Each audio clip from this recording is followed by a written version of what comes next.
बात हमें याद है वो दिन, वो शब्द अपोह दीपो भवा। हमारे भीतर जो रावण है, यजीद है, कंस है, अहंकार है, घृणा है, नफरत है, दूसरों के आज सम्मान नहीं करना है, लोभ है, इन सब अंधकार को समाप्त करना, एक नूतन व्यक्ति, एक नूतन प्रकाश का उदय, अंधकार को समाप्त करते हुए एक खूबसूरत प्रकाश विवेकानंद के रूप में, नानक के रूप में, कबीर के रूप में, मोहम्मद के रूप में, हम जिधर जाएं एक ऐसा इंसान का जन्म हो जो दुनिया को प्रकाशित कर सके।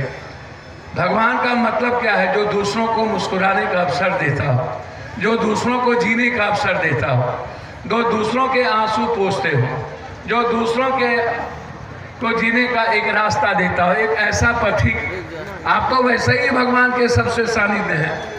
आप यदि भगवान के नज़दीक नहीं होते तो मानव सृष्टि में, मानव जीवन में आपका जन्म नहीं होता।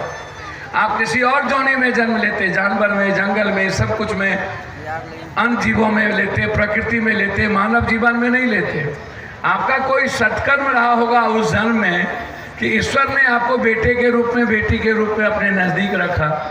भगवान से आप दूर नहीं हैं, भगवान के सबसे सानिध्य में है।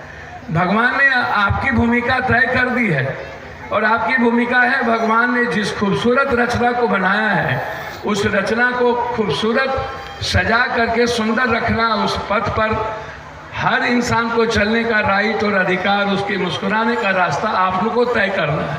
भगवान नहीं आएंगे, भगवान है नहीं, जो हैं god guide by nature and nature guide by god. ये जो कोई एक डेस्टिनी थी जिसमें 10 लाख हजार वर्ष पहले किसी बिंदु से सृष्टि का निर्माण हुआ और 1.25 लाख हजार वर्ष पहले हम मानव जीवन में आए, मानव सभ्यता में आए, और सबसे पहला आराध्य गुरु हम सबका शिव ने ही तो हम सबको वसुधैव कुटुंबकम दिया।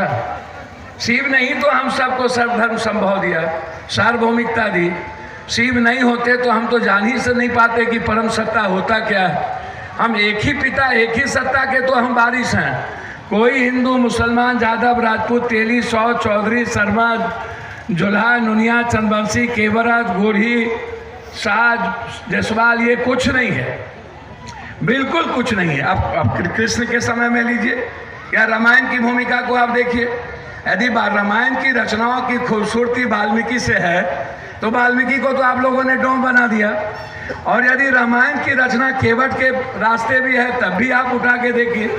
और रामायण की खूबसूरत रचना को यदि दुनिया तक पहुंचाए तुलसी के भाषाओं में तब भी आप देखिए, ब्रह्मणो जानति ब्रह्मणम, ब्रह्म भी है, तुलसी भी है, डोम भी है, केवट भी है और पराक्रमी राम भी है। तो समावेशी विचार से रामायण बना। अब यदि महाभारत की कथा करिएगा तो सुदामा कौन थे? सुदामा ने तो अपना सर्वस्व कृष्ण के लिए दे दिया।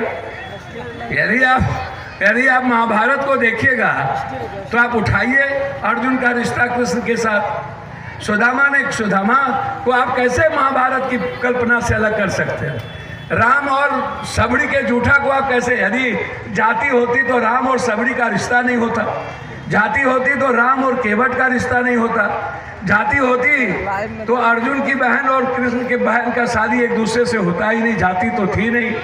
अर्जुन की बहन सुभद्रा, रुक्मणी की शादी कृष्ण से और कृष्ण की बहन सुभद्रा की शादी अर्जुन से। अर्जुन क्षत्रिय थे, नकुल सहदेव क्षत्रिय तो थे नहीं। युधिष्ठिर हो गए ब्राह्मण, ब्रह्मणो जानति ब्रह्मणम। अब नकुल हो गए शूद्र और सहदेव हो गए वैश्य। तो जो जिस आचरण और चरित्र और चिंतन के कर्तव्यों के पथ पे चलता है हम उसी पथ के आयाम हो जाते हैं। जाति कब आई? जाति तो कृष्ण के काल में भी नहीं था, जाति रामायण के काल में भी नहीं था। जाति शिव ने तो तीनों काबिलों की कन्या को एक विवाह रचाया और तीनों अलग अलग काबिला थी। दुनिया में युद्ध होता था, लाखों लोग मर जाते थे। कृष्ण ने कहा कि नहीं, हम एक हैं, मेरा परम सत्ता एक है, तीनों काबिलों को कन्या को ले आया और एक रिश्ता बनाया। वहीं से शुरुआत हुई वसुधैव कुटुंबकम। तो रिश्ता शिव ने बनाई, रिश्ता कृष्ण ने बनाया। आप किसी को उठा के देखिए ना, तो आप जो बात हमेशा, जैसे लक्ष्मी जी की पूजा आप कर रहे हैं ना, तो जिंदा लक्ष्मी की पूजा आप सब करते हैं। आपको लगता है कि आप करते हैं? इस देश में अहिल्या का सम्मान हुआ, कौशल्या का सम्मान हुआ, इस देश में मीरा का सम्मान हुआ, इस देश में द्रौपदी का सम्मान हुआ, सावित्री का सम्मान हुआ, सीता का सम्मान हुआ। जिससे डर हुआ वो भी भगवान, और जिससे कुछ मिला वो भी भगवान। अरे वाह! दुर्गा और काली में हमने डर बैठा दिया, मेरे पूर्वजों ने, हमने उसको साष्टांग कर दी। लक्ष्मी से हमें प्राप्त होने की बात आ गई तो हमने उसकी पूजा कर दी। फिर मीरा कहाँ गायब हो गई जो कृष्ण के लिए पागल थी? अहिल्या कहाँ चली गई? आप हमेशा उठाइए, अब लक्ष्मी घर दरिद्र बाहर, लक्ष्मी घर दरिद्र बाहर आप करते हैं। आप यहाँ पर खाना रखिए और खाना हाथ से मुंह में नहीं ले जाइए, तो क्या लक्ष्मी जी हमको दे देंगे? क्या आप कर्म नहीं कीजिएगा तो लक्ष्मी जी हमको दे देंगे? आप मानो तो देव, ना तो पत्थर। आस्था है, एकदम समर्पण कर दीजिए लक्ष्मी में। हे देव, मैं तुमको जैसे ले चलना हो, जैसे ट्रेन है और ट्रेन के साथ ये डब्बा है, तो ये डब्बा को यदि आप काट देते हैं तो इंजन चला गया और डब्बा रुक गया।